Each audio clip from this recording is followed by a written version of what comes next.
One time that's In a zombie apocalypse, it's best not to get too attached to anyone. Welcome to WatchMojo.com, and today we're counting down our picks for the top 10 shocking deaths from The Walking Dead.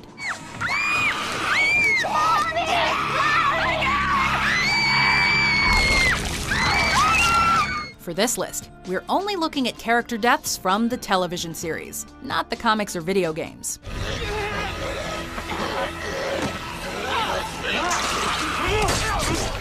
Also, we're defining death as the transition from living to dead, meaning that shocking zombie deaths, such as Merle's and Sophia's, are not being considered. It almost goes without saying, but this list comes with a major spoiler alert.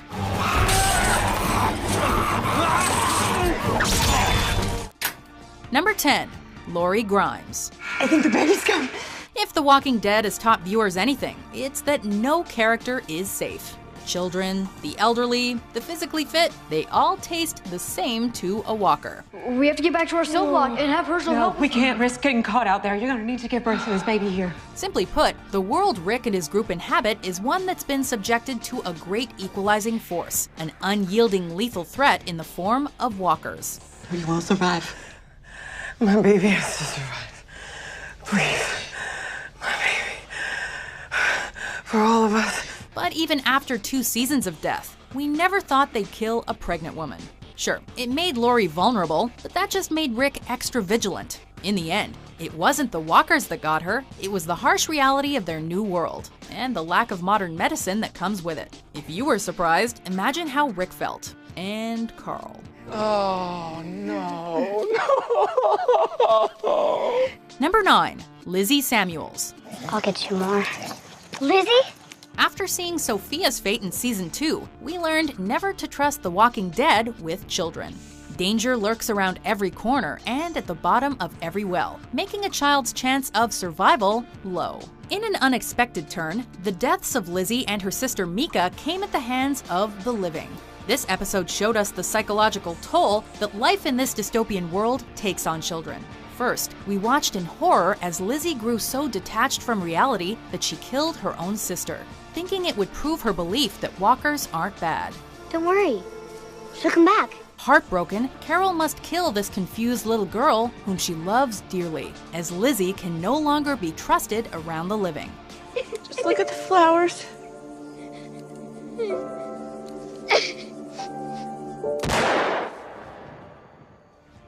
Number 8, Jesse, Sam, and Ron Anderson.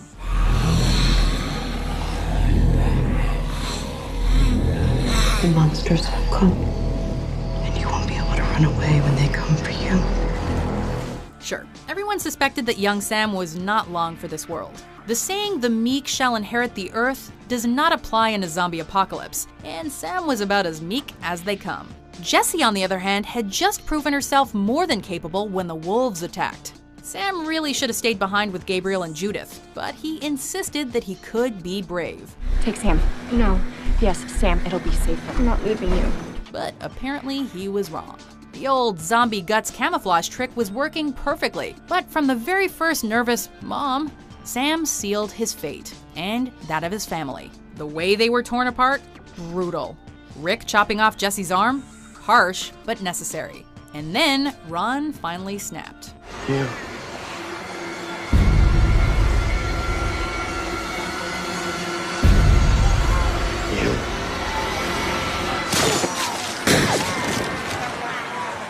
Number 7, Dale Horvath.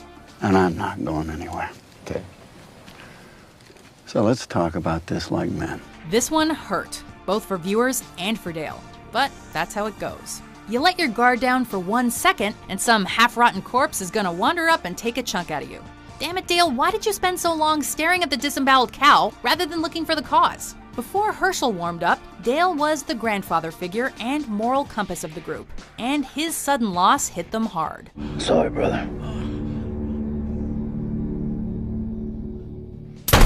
His death also taught us that walkers can do just as much damage with their hands as with their teeth. It was hardest on Carl, however, who hadn't killed that damn walker when he had the chance.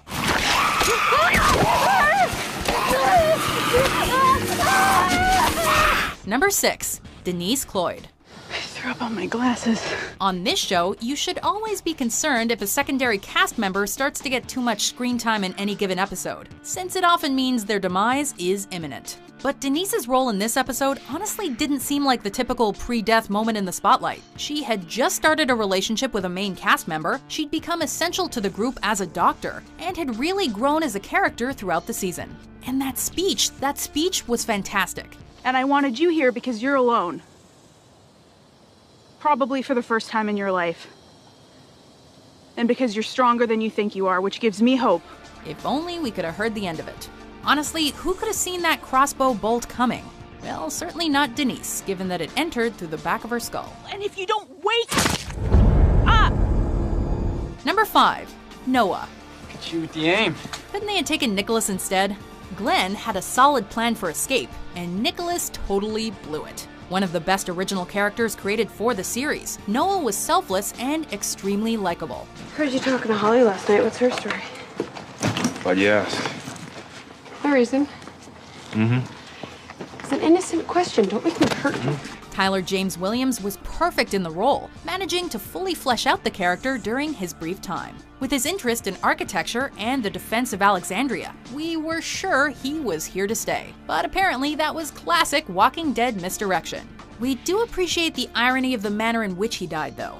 After all, the show is notorious for being a revolving door of cast members. What a horrible and surprising way to go, though. Number 4. Shane Walsh. He's got no bites. Yeah, none you can see. Imagine an alternate reality Walking Dead where the love triangle between Rick, Lori, and Shane never happened. Rick and Shane could have worked together like real partners, and everything would have been awesome. But even in a global catastrophe, matters of the heart are never simple. You tear into me for keeping secrets when you're holding on to this! You want me to bring a baby into this?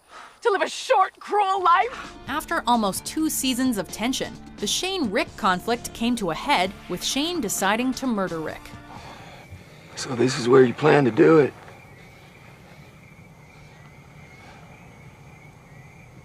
It's as good a place as any.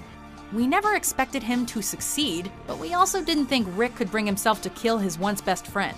Didn't it seem like Rick had talked him down? Then the knife flashed. In the end, Shane had broken Rick's trust beyond repair and left him no choice. Damn you for making me do this shit! This is you, not me! You did this to us!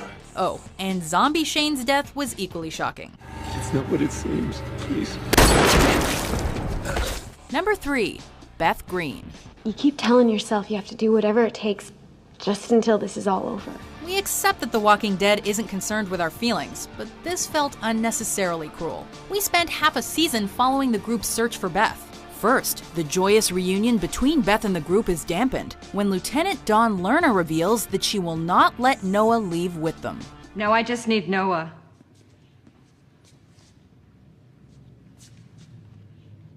And then you can leave.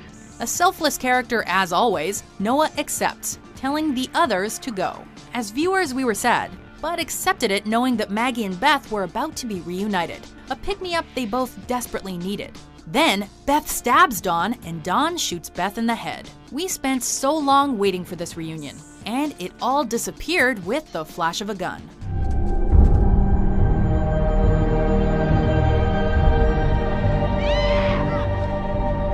Number 2. Herschel Green. You say you want to take this prison as peacefully as possible. That means you'd be willing to hurt people to get it. We mentioned that Maggie and Beth could have used something positive to lift their spirits, and this is why. The death of Herschel was one of the most devastating moments in the show, for his daughters, for the entire group, and for viewers. In many ways a Dale 2.0, he was wise, a moral compass, a testament to the adaptability of survivors in this new world, and a constant source of hope. He not only survived being bitten, but also a subsequent back alley-style leg amputation. He'd been through so much, we figured the showrunners would finally cut him some slack. We watched the screen riveted, convinced that Rick's moving speech would surely trump the governor's bloodlust. Now you put down your weapons, walk through those gates. You're one of us. And then the sword dropped. Liar.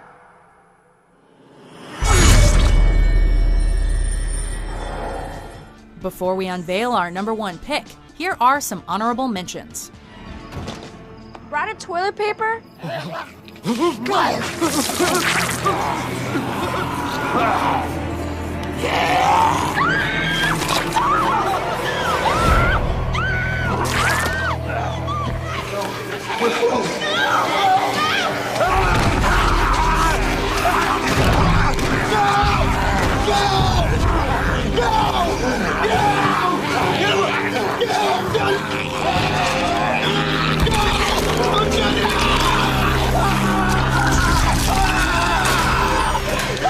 I tried.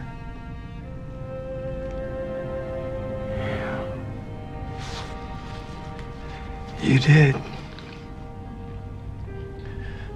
You did.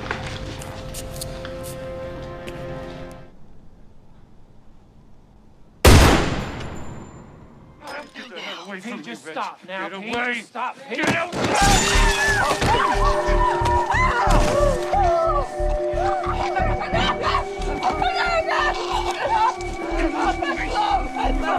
Listen to him! Listen to him!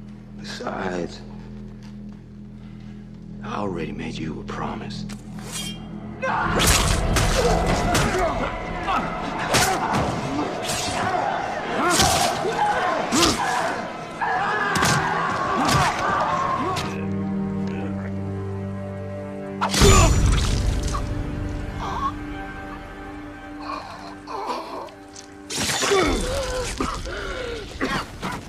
#1, Glenn Reed. Maggie? And there it was, the death that many fans were expecting, but everyone prayed would never come. You thought you were safe. I get it. In the comic books, Glenn is the one killed seemingly at random by Negan, but the television series decided to throw us a curveball and make Abraham Negan's first victim. Oh, look at that! Taking it like a champ! Fuck. My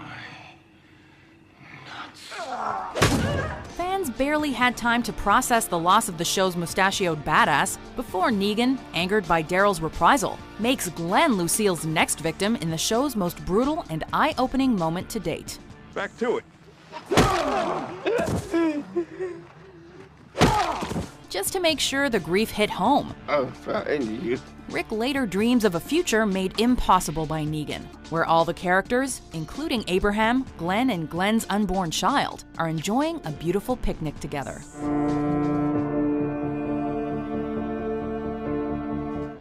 Do you agree with our list? I'm not gonna kill you. Which Walking Dead death shocked you the most? I wish it didn't have to end. Not this way. For more riveting top 10s published every day, be sure to subscribe to WatchMojo.com. Hell, you're all gonna be doing that.